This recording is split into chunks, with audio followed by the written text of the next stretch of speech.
هادي له أشهد أن لا إله إلا الله وحده لا شريك له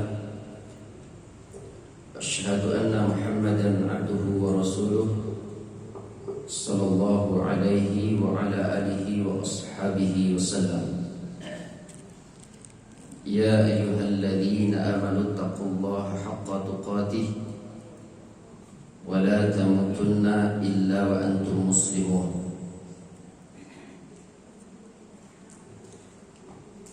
أما بعد فإن أصدق الحديث كتاب الله وخير الهدي هدي محمد صلى الله عليه وسلم وشر الأمور محدثاتها فإن كل محدثة بدعة وكل بدعة ضلالة وكل ضلالة في النار. Bapak ibu-ibu kaum muslimin wal muslimat, sidang jemaah maghrib, kajian rutin pembahasan kitab tauhid yang dimuliakan dan dirahmati Allah Subhanahu wa taala. Puji puja syukur kepada Allah Azza wa Jalla yang selalu memberikan kepada kita nikmat Islam dan nikmat sunnah. Semoga salawat salam senantiasa tercurahkan kepada kita Muhammad sallallahu alaihi wasallam, keluarga beliau, para sahabat dan orang-orang yang mengikuti mereka sampai hari kiamat nanti. Karena Nabi sallallahu alaihi wasallam telah mengajarkan kepada kita jalan tauhid, jalan yang akan mengantarkan kita ke dalam surga Allah Subhanahu wa taala, sehingga kita bisa menjauhi segala macam dan bentuk-bentuk kesyirikan. Nah, nanti maghrib ada pembagian buku, banyak buku tentang penyelenggaraan jenazah. Di antara bentuk kesyirikan yang sedang kita pelajari pada minggu terdahulu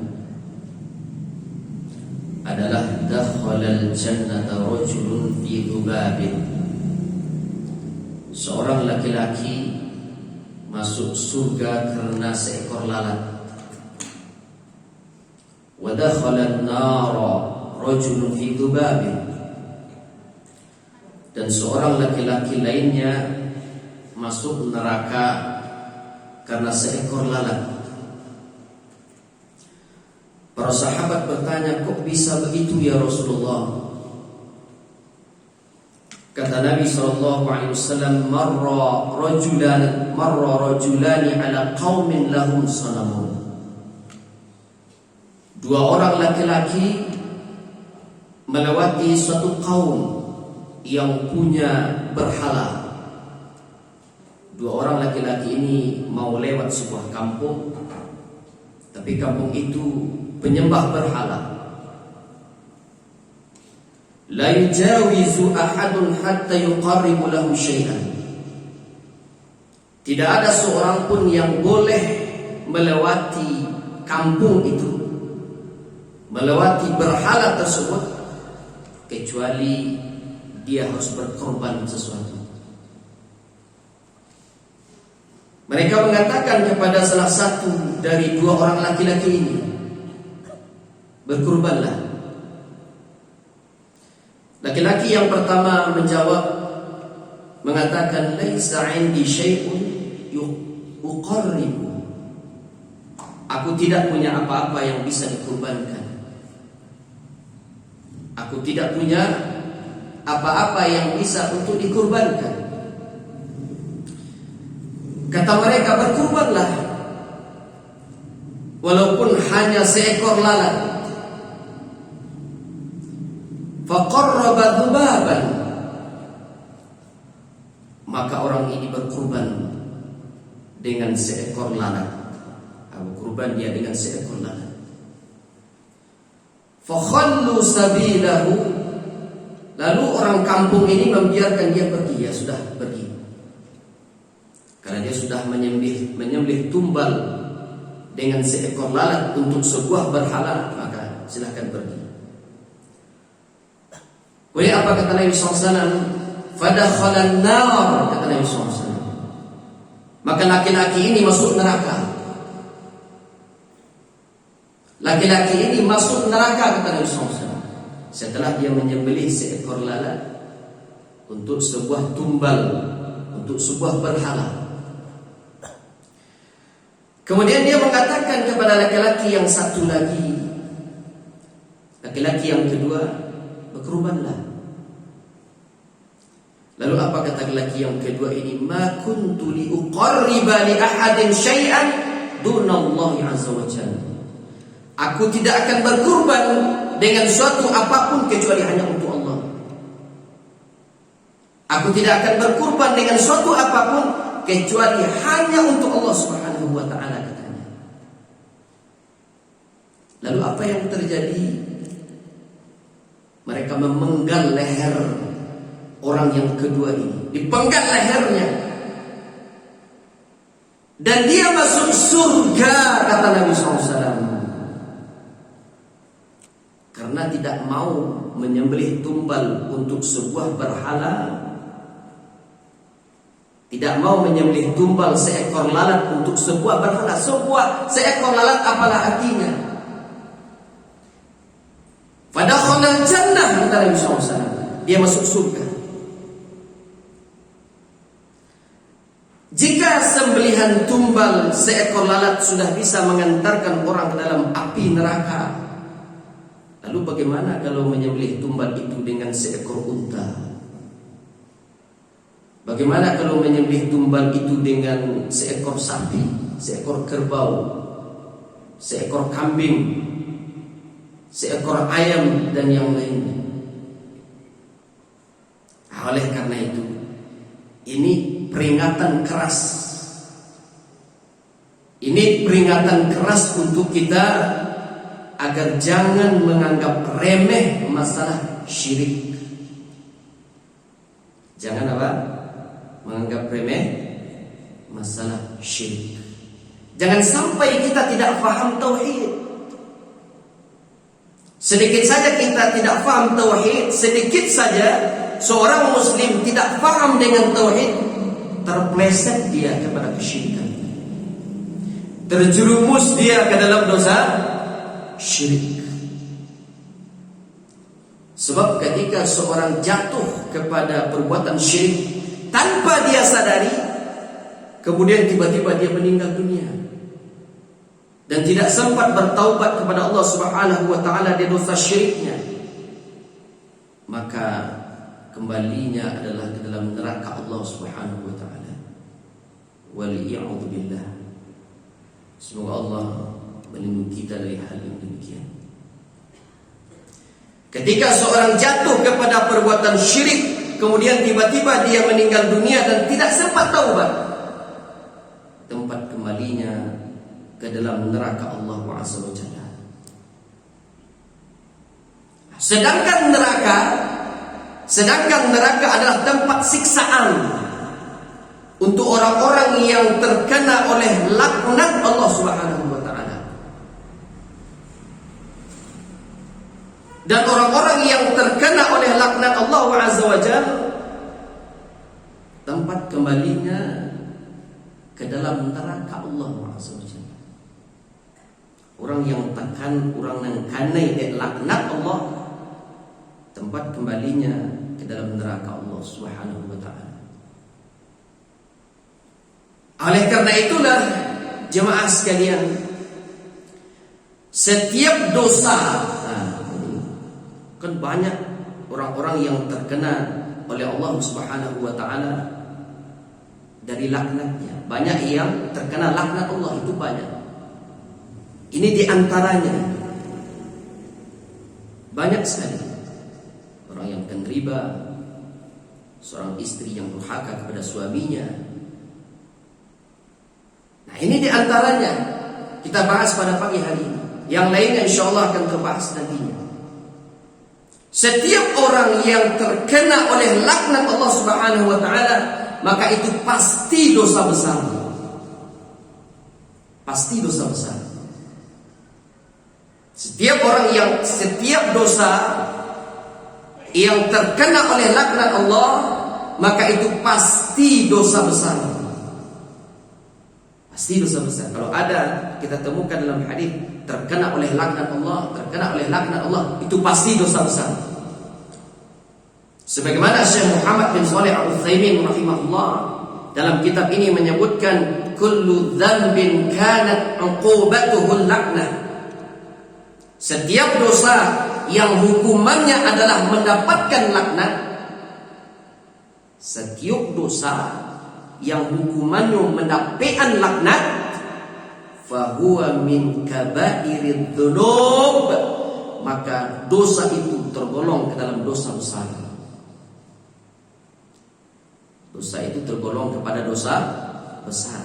Setiap awak temukan karena laknat Allah ini, terkena laknat Allah, si fulan kena laknat Allah, itu pasti dosa besar. Jadi setiap dosa yang mengandung laknat Allah Subhanahu wa taala, maka itu pasti dosa besar. Dan Allah Subhanahu wa taala melaknat orang yang menyembelih untuk selain Allah.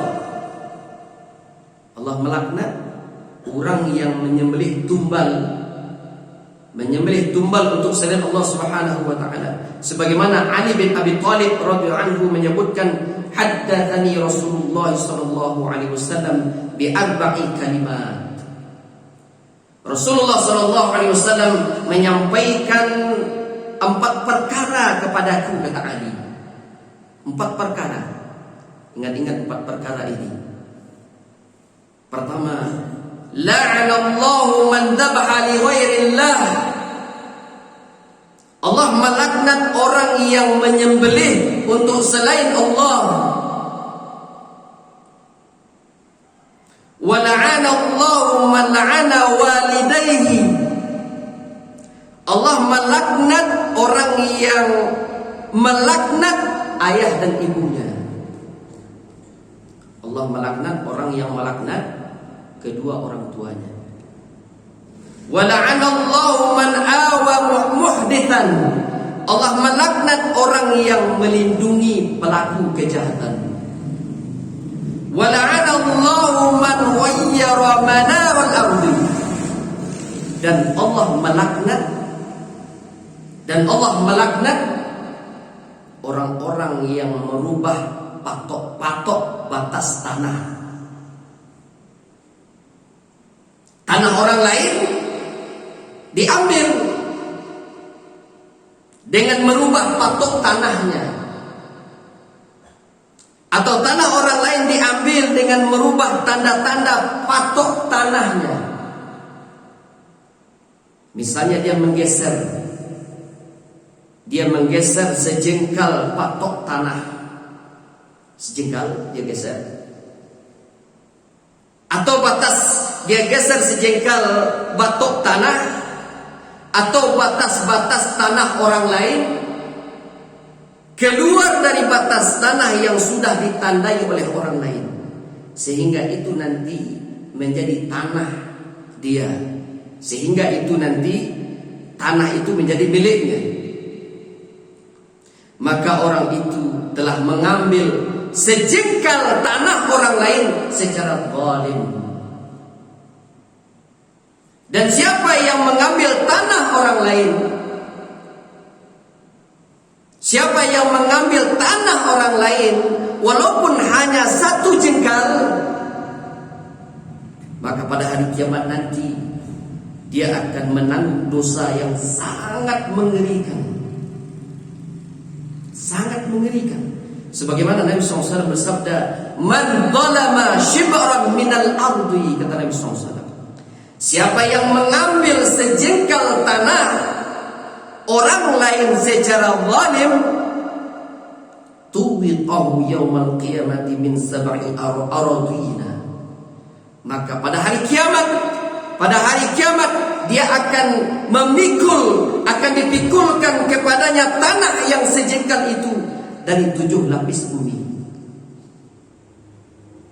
Sejengkal diambil tanah orang, akan berganti nanti pada hari kiamat, dipikulkan kepadanya dari 7 lapis bumi. Satu jengkal. Satu jengkal awak geser patok tanah udang menjadi milik awak, akan dipikulkan kepadanya nanti yang sejengkal itu dari 7 lapis bumi. Rawahu Al-Bukhari wa Muslim. Mengerikan dosanya. Nanti akan terbahas ini ketika kita membahas kengerian di padang mahsyar. Nah, nanti ibu-ibu dengar panjang penjelasannya. Kitabnya tebal tentang kengerian di padang mahsyar. Bagaimana kejadian-kejadian yang dialami saat itu. 50.000 tahun berdiri di padang mahsyar. 50.000 tahun sebelum ditegakkan hisab. Matahari dalam keadaan ditegakkan. Nah, ada orang-orang yang diazab di sana. Sudah diazab oleh Allah Subhanahu wa taala. Satu jengkal tanah yang dirubah patoknya secara zalim di atas dunia, maka pada hari kiamat akan berubah yang satu jengkal itu menjadi 7 lapis bumi. Kemudian dipikulkan kepada orang tersebut. Di atas dunia Allah Subhanahu wa taala melaknat. Jangan sampai kita mengambil tanah orang. Tanah hawa kadang-kadang, tanah orang kadang-kadang, tanah hawa juga gitu. Kan gitu. Tanah orang kadang-kadang jadi tanah hawa juga. Ini bahaya. Dia terkena oleh laknat Allah Subhanahu wa taala. Ini yang pertama. Sebelum mati sebaiknya kembalikan. Kalau tidak, amal kita akan diambil nanti. Kalau tidak, nanti amal kita akan diambil. Nah, kesempatan taubat masih ada. Kalau ada orang bertaubat, jangan dicela. Allah cinta kepada orang-orang yang bertaubat. Cinta Allah Subhanahu wa taala kepada orang bertaubat. Ini yang pertama. Kemudian yang kedua, la'anallahu man awa muhdithan. Allah melaknat orang yang melindungi pelaku kejahatan. Muhdithan itu punya dua makna. Pertama, muhdithan artinya menolong atau melindungi pelaku kejahatan. Yang kedua, muhdithan itu artinya adalah perkara bid'ah. Makanya Nabi SAW mengatakan wa iyyakum muhdatsatil umur. Kalau muhditsan fa'il pelakunya. Muhdatan maf'ul bih. Itu dalam bahasa Arab. Jadi muhditsan yang kedua maknanya adalah pelaku bid'ah. Orang yang membenarkan pelaku bid'ah dan tidak mengingkari perbuatan bid'ahnya, berarti dia telah melindungi pelaku bid'ah. Orang yang membanakan pelaku bid'ah, tidak mengingkari kebid'ahannya, berarti nyolah melindungi pelaku bid'ah. Tahlilan, itu yang sering kan? Tahlilan, selawatan nariyah, selawat badar, itu kan tidak ada dalam Islam. Maulidan tidak ada di dalam Islam. Tidak ada Rasulullah dan para sahabat maulidan. Yasinan, masih yasinan. Selawatan, tahlilan, maulidan, yasinan. Ini perkara bid'ah.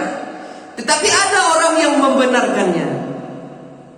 Ada orang yang membenarkan tahlilan, ada orang yang membenarkan selawatan, membenarkan maulidan, dan membenarkan yasinan. Oh, yasinan itu benar katanya. Maka dia telah melindungi orang-orang yang berbuat bid'ah. Maka Allah Subhanahu wa taala melaknatnya.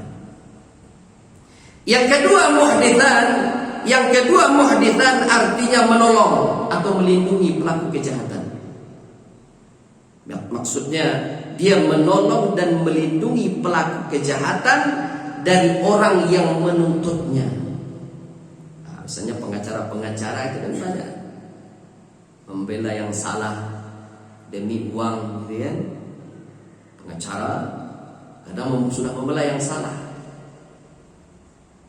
Dia lindungi pelaku kejahatan dari orang yang menuntutnya, atau bisa juga hakim, atau bisa juga polisi, bisa para penegak hukum.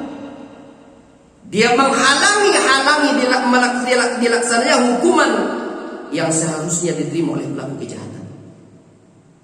Maka Allah Subhanahu wa taala melaknat mereka. Nah, oleh karena itu, jangan sekali-kali kita menolong atau melindungi pelaku kejahatan, atau jangan sekali-sekali kita membenarkan perbuatan-perbuatan bid'ah yang banyak tersebar di tengah-tengah kaum muslimin. Jangan sampai waktu salah, bid'ah dalam sunnah, ingkari. Nah, jangan sampai kita ikut-ikut dengan perbuatan tersebut. Nah, ini yang kedua. Kemudian yang ketiga, la'anallahu man la'ana walidayhi. Allah melaknat orang yang melaknat ayah dan ibunya. Allah melaknat orang yang melaknat ayah dan ibunya. Dahulu ada yang bertanya kepada Nabi SAW, "Ya Rasulullah, wa kaifa yal'anu rajulu walidayhi?" Ya Rasulullah, bagaimana seseorang itu bisa melaknat atau mencela kedua orang tuanya? Kata Nabi SAW, "Yasubbur rajulu abar rajul." Kata Nabi SAW, "Yasubbur rajulu abar rajul." Seorang melaknat ayah orang lain. Ayah orang lain yang dilaknatnya. Laknat Allah untukmu. Seperti itu. Seorang melaknat ayah orang lain. Fasubbu abahu. Lalu orang lain melaknat ayahnya. Wa yasubbu ummahu. Fasubbu ummahu. Seseorang melaknat ibu orang lain, lalu orang lain itu melaknat ibunya atau mencela ibunya. Berarti dia sama mencela kedua orang tuanya. Nah, oleh karena itu, jangan coba-coba melaknat atau mencela ayah dan ibu orang lain. Karena itu termasuk melaknat atau mencela kedua orang tuanya sendiri. Sama dengan melaknat atau mencela orang tua kita sendiri. Kalau laknat orang tua orang lain, berarti sama mencela melaknat orang tua kita sendiri. Tidak boleh. Apalagi kalau langsung melaknat ayah dan ibu kita, maka Allah Subhanahu wa taala sudah pasti akan melaknatnya. Ini yang ketiga. Kemudian yang keempat, Allah Subhanahu wa taala melaknat orang yang menyembelih untuk selain Allah. Allah melaknat orang-orang yang menyembelih untuk selain Allah, atau orang-orang yang menyembelih tumbal. Seperti tadi, menyembelih tumbal lalat, apalagi nanti nyembelih tumbal kerbau, ya kan? Nyembelih tumbal kambing, sapi. Dulu ketika rumah adat Pagaruyung ditegakkan, ketika menegakkan tonggak tua itu kan ditebelih tumbal. Sembelih tumbal itu, kepala kerbau ditanam di tonggak tua itu. Pro kontra dulu dengan Majelis Ulama Sumatera Barat. Gara-gara niat mama di Batu Sangkar harus menanam kepala kerbau di tonggak tuanya. Itu tumbal, nyembelih tumbal. Allah melaknatnya. Jadi Allah Subhanahu wa taala melaknat orang yang menyembelih tumbal.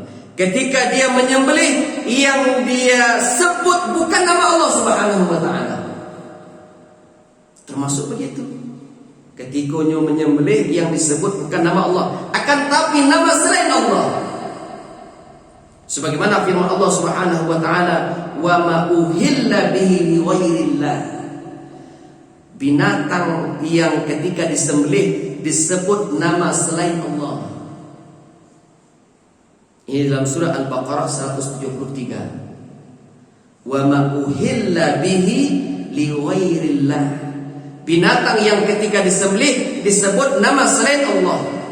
Wa ma uhilla, itu ibu-ibu, wa ma uhilla Uhilla itu asal katanya adalah al-ihlalu. Uhilla itu asal katanya al-ihlalu, artinya mengumumkan atau mengangkat suara. Allah menyebutkan wa ma uhilla bihi li ghairillah. Binatang ketika disembelih disebut nama selain Allah. Apa uhilla? Dari kata al-ihlalu, artinya mengumumkan atau mengangkat suara. Dia angkat suaranya atau dia umumkan sebelum menyembelih. Ketika menyembelih dia mengatakan begini, sembelihan ini untuk Sayyidah Fulanah dan Sayyidah Fulan.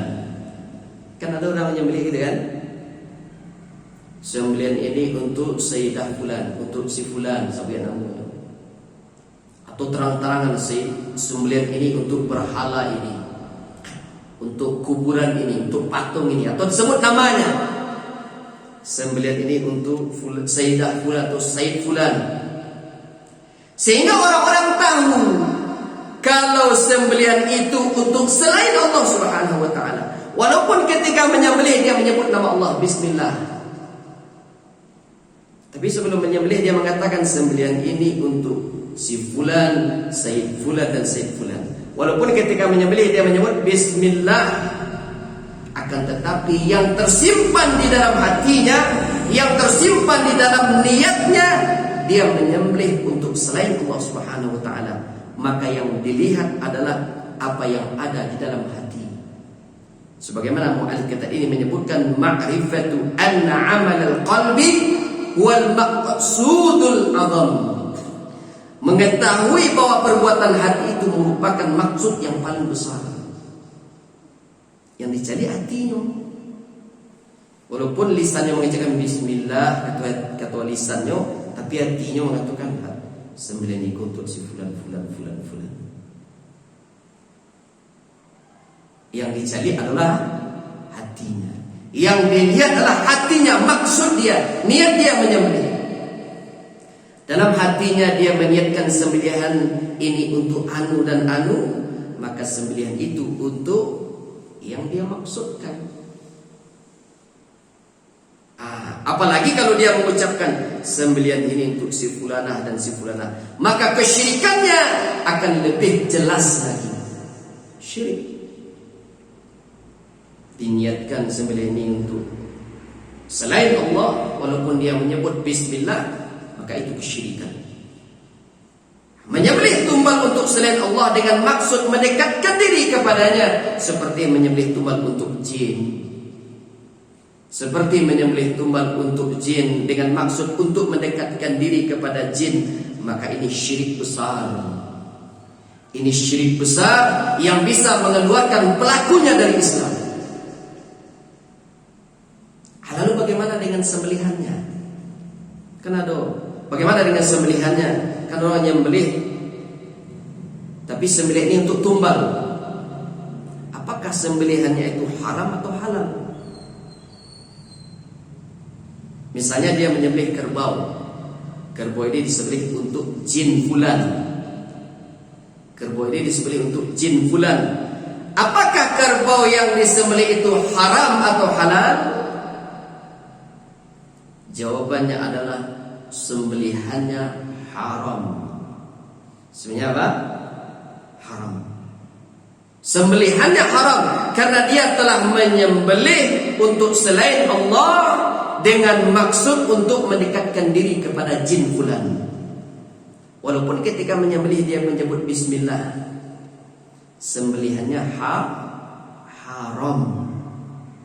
Akan tetapi kata Syekh bin Baz rahimahullah, uang, makanan atau hewan yang masih hidup kalau diberikan oleh pemiliknya kepada berhala, kan ada sesajen antaran gitu kan.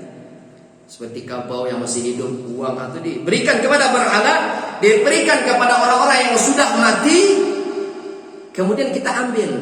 Ada orang yang mengambilnya. sesajen-sesajen yang diletakkan di tempat-tempat berhala di pantai Laut Selatan untuk Nyi Roro Kidul misalnya, itu diletakkan sesajen antaran uang, kambing yang masih hidup. Lalu bagaimana kalau kita ambil atau kemudian kita ambil antaran atau sesajen tersebut, maka hukumnya mubah, kata beliau. Hukumnya boleh, kata Syekh bin Baz rahimahullah. Sebab kata beliau, uang makanan, bukan sembelihan. Uang atau makanan hewan yang masih hidup itu tidak sama dengan bangkai. Tidak sama dengan bangkai. Sementara pemiliknya sudah tidak menginginkan lagi, ambillah, saya nak ambil, tapi sudah dia kurbankan, sudah rela dah. Sudah dia relakan, dia sudah tidak menginginkannya lagi. Maka kita boleh memanfaatkan harta tersebut. Sebagaimana Nabi SAW pernah mengambil harta dari gudang Lata. Nabi SAW pernah mengambil harta dari gudang Lata, harta yang dipersembahkan untuk berhala Lata. Kan berhala kemarin ada Lata, Uzza, Manat, Hubal. Itu ada sesajen antaran yang dipersembahkan untuk berhala Lata. Kemudian Nabi SAW mengambilnya. Diambil oleh Nabi SAW. Diambil, lalu Nabi SAW melunasi hutang Uswah bin Mas'ud Al-Thaqafi dari harta yang dipersembahkan untuk berhala. Oleh karena itu, kalau ada orang magih sesajen, magihkan sesajen harta atau antaran, bahasa kitanya antaran. Kini kan masih kadang-kadang masih ada antaran bareh lah, macam-macam. Bolehkah dimakan bareh itu? Dia boleh dimakan bareh antaran itu. Boleh dimakan. Misalnya antaran ke kuburan nanu diulang banyak misalnya, agak sautu. Awak japui, awak ambil, boleh, halal. Ya, karena harta itu tidak sama dengan bangkai. Ya, tidak sama dengan bangkai. Maka perbuatan ini dibolehkan. Akan tetapi perbuatan dia dalam memberikan sesajen, perbuatan dia dalam memberikan antaran tersebut adalah perbuatan syirik. Sedangkan harta yang diberikan atau sesajen atau antaran yang diberikan tersebut boleh kita ambil, kita manfaatkan. Boleh. Tapi perbuatan orang tersebut memberikan sesajen, memberikan antaran, menyembelih untuk selain Allah, itu adalah perbuatan syirik besar di sisi Allah Subhanahu wa taala. Akan tetapi berbeda dengan sembelihan untuk selain Allah. Berbeda sembelihan untuk selain Allah. Sembelihannya haram. Sembelihannya haram karena dia telah menyembelih untuk selain Allah dengan maksud untuk mendekatkan diri kepada selain Allah. Walaupun ketika menyembelih dia membaca bismillah, sembelihannya tetap haram. Karena menyembelih adalah ibadah. Menyembelih adalah ibadah yang hanya boleh ditujukan hanya untuk Allah Subhanahu wa taala. Sebagaimana firman Allah, "Qul inna sholati wa nusuki wa mahyaya wa mamati lillahi rabbil alamin." Qul inna sholati wa nusuki, sesungguhnya salatku, sembelihanku, wa nusuki, sembelihanku atau kurbanku, wa mahyaya wa mamati lillahi rabbil alamin, hidupku dan matiku hanya untuk Allah, Rabb semesta alam. La syarika lahu, tidak ada sekutu bagi Allah. Tidak ada sekutu bagi Allah dalam hidup dan mati. Kalau kau mati, matilah di atas iman dan amal soleh. Jangan mati di atas syirik. Matilah di atas iman dan amal soleh. Tidak ada sekutu bagi Allah dalam solat. Tidak ada sekutu bagi Allah dalam menyembelih. Kalau kita mau menyembelih, maka menyembelihlah hanya karena Allah Subhanahu wa taala. Fasholli li rabbika wanhar. Dirikanlah salat dan menyembelihlah karena Rabbmu. Kita menyembelih hanya karena ingin surga. Kita menyembelih karena ingin pahala Allah Subhanahu wa taala. Kita salat hanya ingin surga dan pahala Allah Subhanahu wa taala. Fashalli li rabbika wanhar. Dirikanlah salat dan menyembelihlah karena Rabbmu. Nah, di dalam surat Al-Kautsar ini ayat 2 ini Allah menggabungkan ibadah salat dengan ibadah menyembelih. Digabungkan. Kenapa? Karena ibadah yang paling ibadah badan yang paling mulia adalah salat. Sedangkan ibadah harta yang paling mulia adalah menyembelih